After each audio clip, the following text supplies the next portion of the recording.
most likely candidate for Satoshi is probably Adam Back. And I'd argue that if you really are curious to find Satoshi, you can actually make a lot of progress with something called code stellometry. So stellometry is a term for analyzing writing.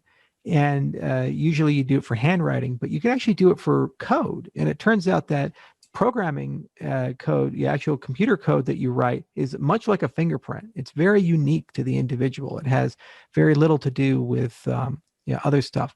So if you're really curious about who Satoshi is, you probably could take all of the original Bitcoin source code, run it through a stylometric analysis, and compare it to a training set of all the open source projects around that time period and 5-10 years before. And I guarantee you'll probably narrow that set of candidates down to a very small set. I'd say 5 or 10 people that are likely. And then there's also some facts and circumstances about the protocol itself, like the use of Forth as the scripting language for Bitcoin script.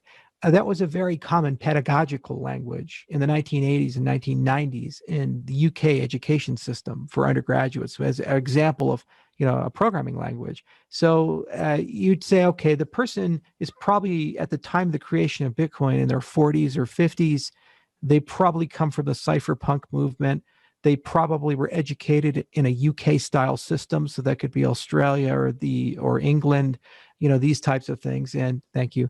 And then you can look at your set of candidates. And I say the most likely of that set would be Adam Back. Well,